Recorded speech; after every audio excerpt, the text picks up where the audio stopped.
Most personal chefs are incredible in the kitchen and invisible everywhere else. Today, I'm going to fix that.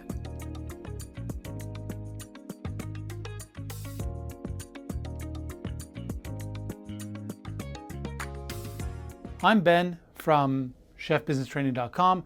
I've been a personal chef for over 9 years. I do over 6 figures in revenue a year. And today we are going to talk about marketing your personal chef business. So the first thing we're going to talk about, the 4 P's, and you're going to have to excuse my terrible handwriting and probably bad spelling. So the 4 P's, first, product. So as a personal chef, your menu, dietary specialties, and the experience you deliver are your product. Okay, it's not just the food that you cook, it is the entire service that you provide. So it's important to think about that, not just in terms of what the client's getting concretely, but what they're also getting in a more nuanced sense, I guess you'd say. So the first P is product. The second P is price. Told you my handwriting's terrible. So price isn't just, what you charge. Price is marketing. It signals the position that you hold in the market. If you are, 10% less than everybody else or 40% less, that's going to psychologically tell your potential clients that you are equal to 10 to 40% less. Unless you are positioning yourself as a discount brand, which I don't know why you would do that, then this is not what you should do. Okay? When you're marketing, you want to think about what you actually offer. You want to make sure that your pricing reflects what you actually do and the value that you provide to the client, but you also don't want to undersell yourself, and you want to think about pricing as marketing. So you can be equal to, your competition. Yeah, sorry. You can be equal to your competition, or you can be more than your competition. But you don't want to be less than your competition. You are not playing a game to race your prices to the bottom. You're not going to win on being the lowest priced. You might get more clients, but you're going to have to work 10 times more to make what your competitors make. What you want to do is charge the maximum amount that you can while still getting clients. And the best way to do that is to try. So whatever you're charging right now, it might be right, it might not be. If you're so busy that you can't keep up with it, you know what you do? You raise your prices. And what's going to happen when you raise your prices? Your number of clients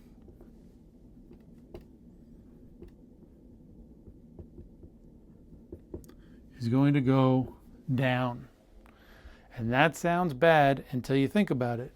Because right in here, there's a spot where the number of clients has gone down, but your price has gone up, and you're actually making more money than you were before while working less. And this is the area where you want to live. And the only way you can really do that is through trial and error. Incrementally put your prices up. Start small and just keep going every 6 months, every quarter, whatever you want to do, until you get to the point where you feel like you're making enough money for the amount of work you're doing. There's not really another formula for it. You don't want to just all of a sudden jack your prices by 60% because you might just price yourself out of the market. You really want to kind of experiment here. Maybe a good thing to do would be find out what your competition is charging. That's a money sign, terrible money sign. Find out what your competition is charging, go like 10% above that and start from there. When I did this, I was making maybe $100 or $200 per event, like profit. I had to work so much just to make ends meet, and I wasn't making ends meet. And I literally doubled my pricing overnight. And hey guys, I just wanted to jump in the video here really quickly and say I kind of contradicted myself there, because I said don't just jack your prices, and then I said that's what I did. And it's true, that is what I did. But when I did that, I was still pretty new in the game and didn't have a lot of clients, definitely didn't have many repeat clients. So at the time, it was worth the risk. Now, I would not do that. I'm already established. I already have a pretty good stable of repeat clients. I wouldn't double my prices right now. If I was going to put them up, and I do every year, I would put them up incrementally. And I recommend that you do the same unless you're just starting out. And if you are just starting out and you feel the need to put your prices up, it's not going to hurt to try doubling them, which is what I did, unless you're already like at the top of the market. But anyway, it's a classic case here of do as I say, not as I do. Again, you can do it, but I wouldn't do it if you're already established. In that case, incremental change is definitely your friend. All right, back to the video. Being profitable. Not only that, I got busier, and then I kept putting my prices up to the point where now I literally work 2 days a week. Last year I took from September until mid-November off, and I took from January until mid-February off. So it's all about figuring out where this line is for you, where you get the right amount of clients and the right price. But it's also, think about it not just in pricing, but also in terms of marketing, because you want to make sure that you're not the lowest priced. Maybe you want to be the highest price, but not necessarily if your product doesn't reflect the pricing. So just think about price, not only in terms of what you charge, but also in how it makes people feel about you and your brand. So the third P, which I'm just going to clean this up a bit because we're getting a little messy. The third P is place. So place is where clients find you. So your website, social media, referrals, anything like that. Okay? So you have to think about your product, not just the food you're selling, but everything that you bring to the table. Your experience, food, your dietary specialties, etc. You need to think about your price in terms of how it makes clients think about you and your brand. And you need to think about place. Where are your clients finding you? This is a super important one that a lot of people don't think about. And this could be paid ads as well. It could be social media. There's a lot of different things that could be. It could be a magnetic sticky stuck to the side of your car. You just need to think about it. And then finally, the last P,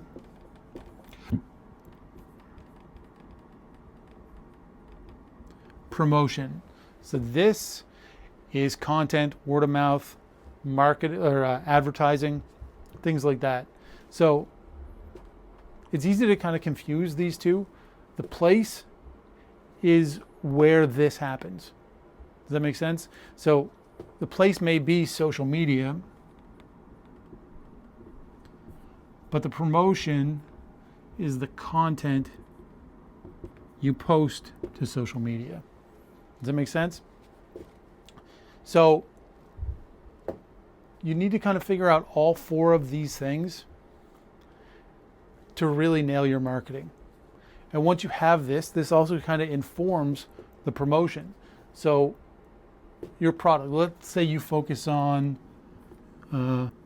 gluten-free. You have 6 years experience. Your price is, let's call it premium, because you specialize in gluten-free. You find your clients on social media. Oh my God, sorry. Social media.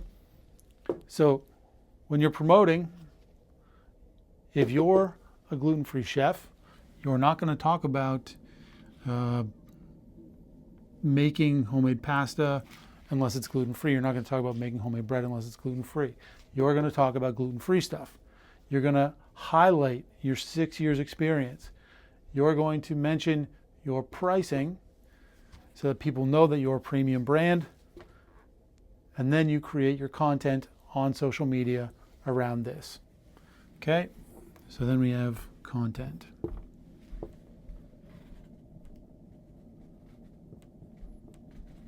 I hope that makes sense. So those are the 4 Ps. The 4 Ps are not my thing. It's like a very standard marketing tactic, I guess. But for personal chefs, it's a good thing to think about. It helps you kind of not just figure out your business, but also figuring out your messaging, which is key. Okay, so 4 Ps. Next, we're going to talk about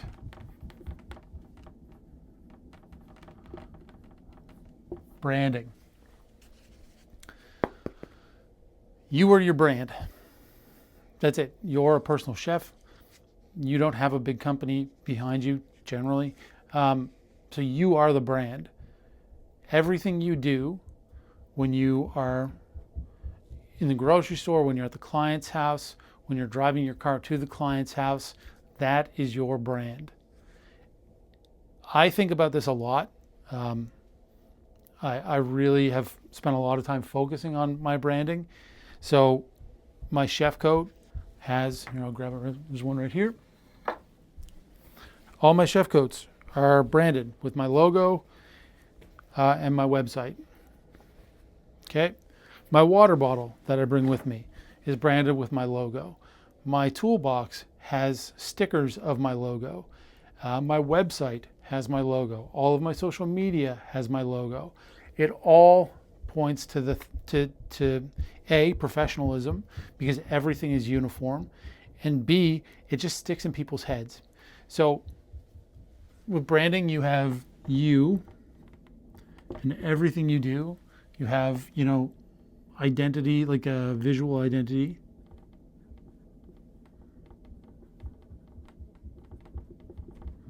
Like a logo, etc.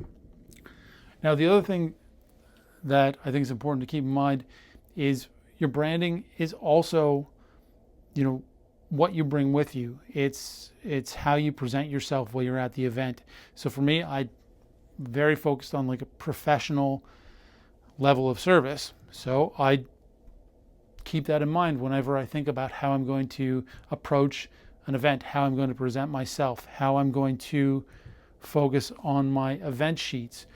To me, it doesn't look professional to have your event sheet on a phone. You don't want to be scrolling your phone, so I print it off. That's part of my branding.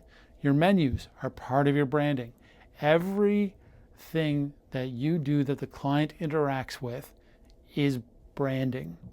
And it's so important that you think of that, because everything that the client interacts with tells them about you, how you're going to cook for them, how you're going to present yourself at their house to their guests, everything. Branding is so important, and I know a lot of chefs don't think about it. And today, you can get a logo so easy. You can just go on an AI and get it to make you a logo. You can do so many different things with this, but the important thing to remember is that it's you. Don't try and be something you're not. Just try to be the best version of you that you can be.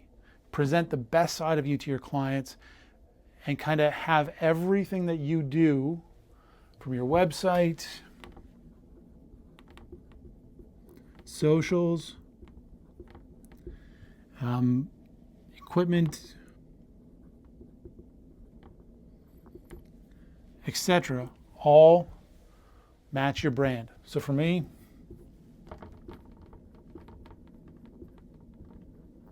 professional. So if I'm trying to present an aura of professionalism, this all has to match that. If one of these doesn't match this, then the whole thing falls apart. For example, if I show up with broken equipment, or while I'm at the client's house, I'm just talking really loudly on my phone, or I'm being rude to people, this falls apart, and then the whole thing falls apart because the client doesn't actually know what to expect of me. So build your brand around who you actually are, because you don't want to live a lie. You don't want to try and keep up whatever. You may be a really gregarious person. You may be very outgoing. I'm not. So I'm kind of a quiet person typically. So I lean into professionalism. Not to saying that being gregarious isn't professional. Just for me, I prefer to be quiet unless the client interacts with me. Then I interact with them as well. So just think about that. Think about how you want to represent yourself, your business, and then kind of build everything around that, because it has to represent you, because you are your brand. Okay? And think about it also. Clients hire you. They're not hiring, a big company. So you have to think about who you are and what the client's expecting, and then everything else has to match that. Because if you don't give the client what they expect, they're not going to hire you again. That's just how it's going to work. And in terms of kind of how what your business actually is, we're going to talk really quickly about niche. Oh my God.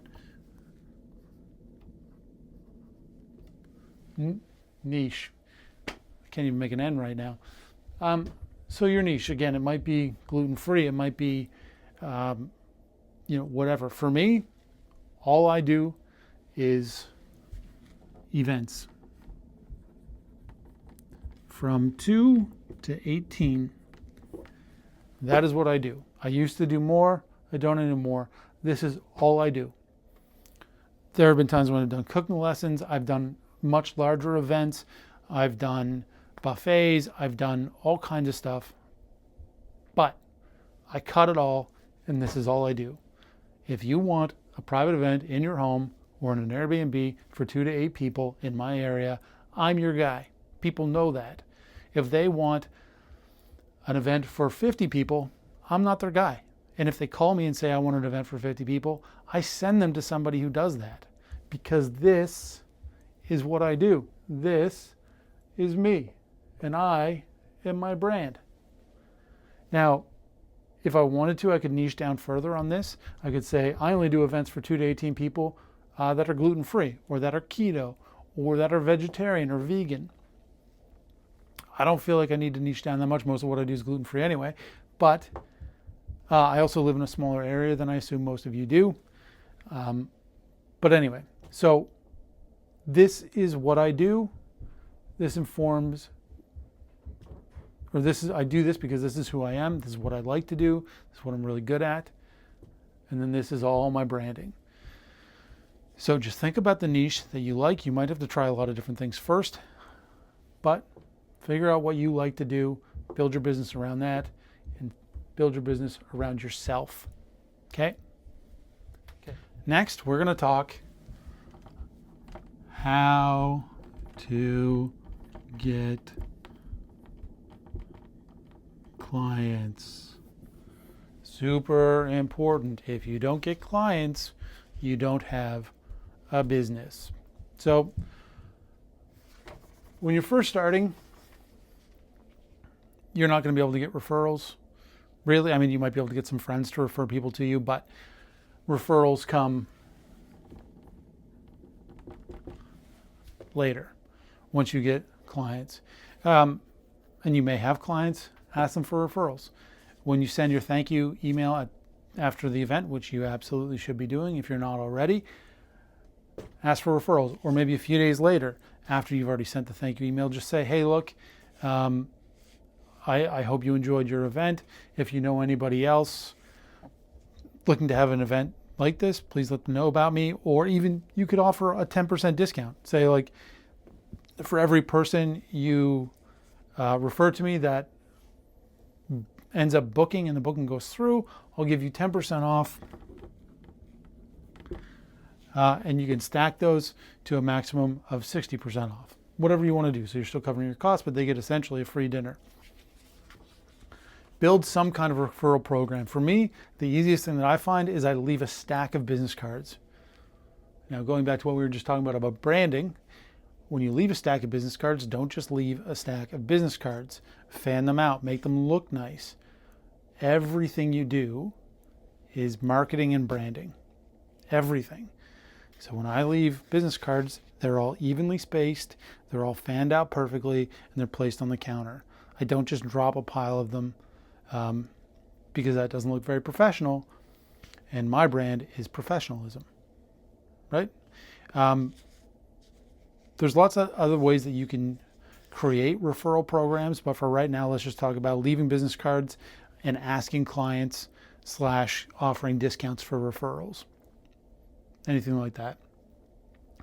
You can also build local relationships. So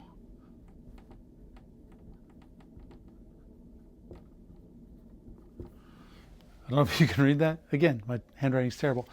Relationships. So you can talk to realtors, you can talk to concierges and hotels, you can talk to Airbnb owners, you can talk to business owners, anything like that. And you can just say, hey, look, this is what I do, blah, blah, blah, blah, blah. Add me on as a service. I'll give you a kickback for referring people to me, whatever.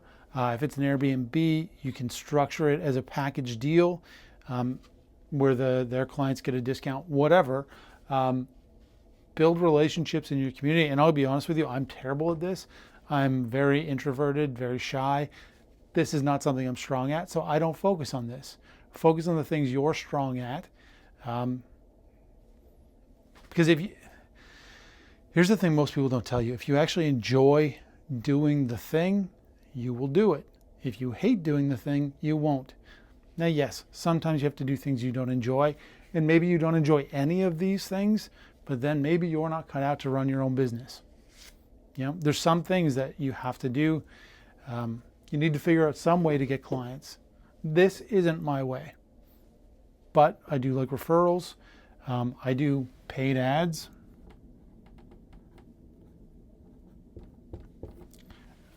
That helps a lot. I do SEO, which if you don't know what SEO is, it means search engine optimization. It just means that when people search, let's say private chef or personal chef in my area, you want your website to come up. So that means having those keywords on your website. That's a whole other conversation we're not going to get into right now. But anyway, paid ads are another way to get clients. Until you're making money, I don't really recommend this. Right now, when I turn off all my ads, I still get clients. I still get a nice steady trickle. But this time of year, when things are kind of slow, when I've taken some time off, I put the ads on, and then I get a wave of people, not a trickle. So, for example, I turned my ads on last week, and in the first 2 days, I had 40 to 50% more booking inquiries than I get without the ads on. But you can't just have paid ads if you don't know how to run them, you don't know how to write them. So don't do this until you get some more experience or you have somebody doing it for you. So we have paid ads, we have relationships, again, realtors, concierges, Airbnb owners, small business owners, anything like that. Very, very good.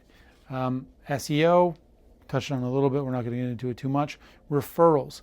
Referrals are not just waiting and hoping that your clients tell people about you. You have to ask them to. Ask them to, and give them a reason to. Create a system that not only asks for referrals, but gives people a benefit for giving you a referral. Create a system. That is honestly, you want a snowball effect? That's the easiest way to do it, because one client turns into 2, 2 to 4, 4 to 8, and obviously it might not always work out that way, but this is a really great way to grow your business. Oops. Okay, so we've covered, and then platform, right. So another way to get clients is your platform. So that can be social, website. You could have a newsletter or an email list.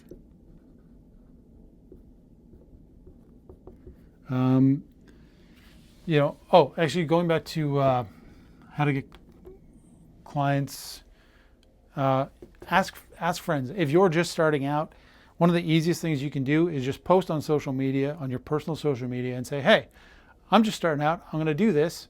Anybody interested? When I first started, I had already spent some time building a bit of a following on social media, which if you have the time, I highly recommend you do. And then the first week I had my first client because I was able to access that following that I already built. But if you don't have a following, I'm sure you have followers on Facebook, Instagram, LinkedIn, anywhere like that, even if they're just personal friends. Just bang out a message and say, I'm starting this, I'm looking for clients, this is what I do, this is what I charge. If you're interested or you know someone who's interested, let me know. And if you refer somebody to me, I'll give you a discount on yours, blah, blah, blah. Really simple way to get your first couple of clients. And then referrals, and then the snowball starts. But platform. So we have social, website, email list, anything like that.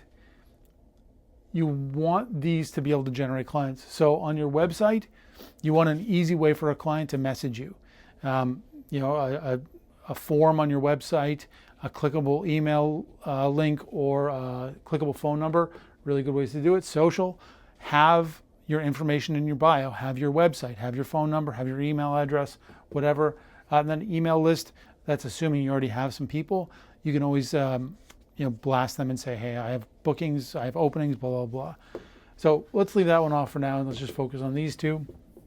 So always have info in your bio.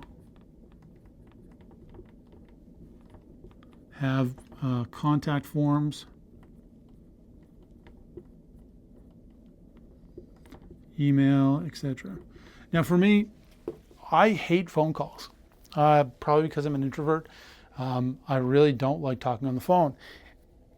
Also, I don't always remember everything I say on the phone. So if I do talk on the phone, I actually record it. I like email because there's a clear track of everything. There's a trail of all the information. I can look through it. I can read. I don't miss any allergies. I don't miss anything because I have it all. So for me, I push people to email or to my contact form. I do have a phone number and I have it on my website and stuff, but it's not front and center. I'm not trying to get people to call me, and I don't typically do referral calls or discovery calls or anything like that because I just hate talking on the phone. And I've kind of designed my website to be the discovery call. So by the time somebody emails me, I have like a 90% close rate because they've already gone through essentially a funnel of disqualification to get to me. That's just how I've designed my system. Your system doesn't have to be like that. It's taken me a long time to do that. But you might like phone calls. I know some chefs that like to talk to their clients. They like to do everything custom. They like whatever. I don't. So again, do the thing that you like to do because then you'll do it. Okay? So those are kind of the things that you need to think about. And then also, you don't really need it, especially if you're just getting started. But one thing that I've started using, I've always had kind of a version of it, but I've got a professional service now, is a CRM, or a client relationship management software. This just helps you track every email that's coming in, every call, what stage of the buying process your clients are in, and everything. You don't have to do this, but create some kind of system to track everything. And we'll get into that in another video. Okay, so that's client acquisition. Again, we have ads, we have referrals, we have social media, we have your website, we have asking friends and family if they know anybody. We have offering discounts for referrals, etc. And we have relationships. So not just your friends and family, but also local business owners, Airbnb owners, real estate agents, concierges, etc. Real estate agents are surprisingly a really good one because they always want to give a client a gift who just bought a new house. So if you can offer them a discount, or let's say, every 10th one is free, whatever, then you might actually end up getting a lot of clients from them because they want to send you to people's houses who bought houses from them. It's just a thought. So next we have inbound content.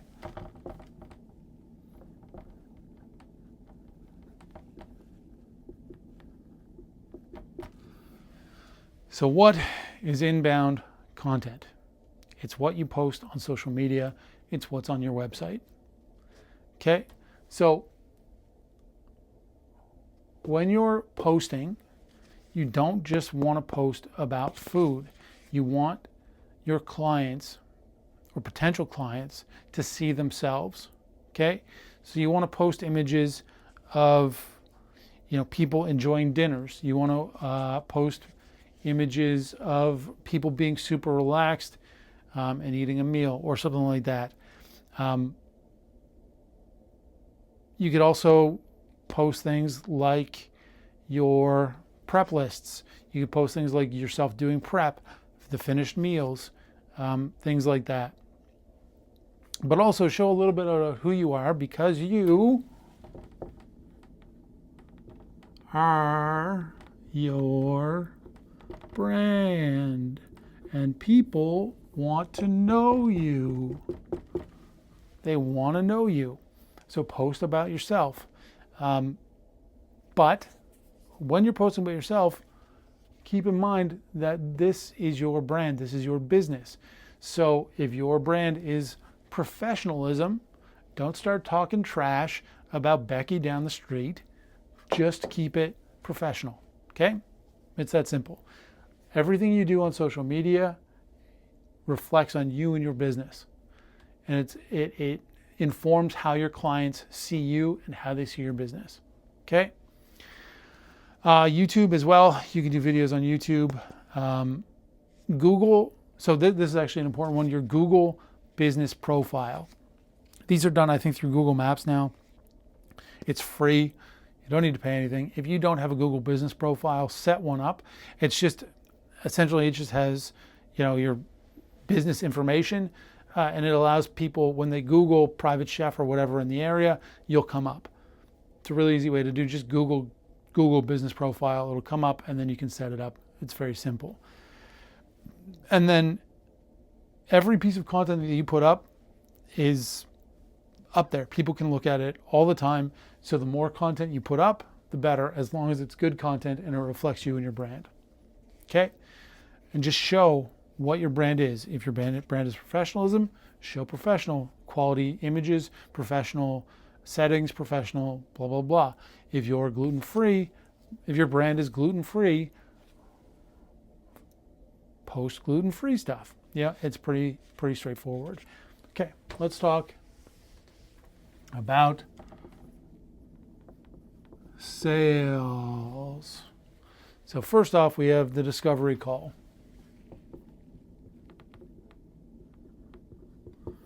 So I've already told you I hate doing these. I don't do them typically, but you might.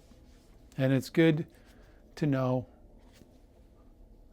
It's good to know what to do. So first of all, I suggest creating an SOP, so a standard operating procedure for discovery calls. So all that really means is create a document that has all the information you need to get from the client to be able to whatever you want to do, whatever the outcome is you're looking for. So maybe you want to generate custom menus. Maybe you want to just get the information and point them to your website, to your menus, whatever. Just create a document that has all the information that you need to get from the client. So it's probably going to be like their name, the date of the event, number of people. Maybe it's their budget. Maybe it's allergies. Maybe it's the menu that they have in mind.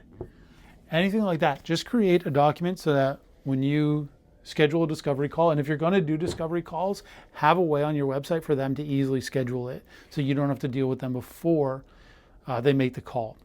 So you can use Calendly, you can use any number of booking softwares where they can just go on your website, they can click an open slot, book a call, and you can even have it so they have to fill in some of this information before. But it's really important that on a discovery call, you're not just winging it. You know what you're asking, you know what you're listening for. That'll A, make you look more professional, and B, just kind of help you streamline the process. Now for me, again, I don't like doing this, so I don't. But if you do, make sure you have a standard operating procedure. so that you know exactly the information you need. And also then you don't have to come back to the client later and be like, hey, I meant to ask you this, or what did you mean by this? Get the information up front.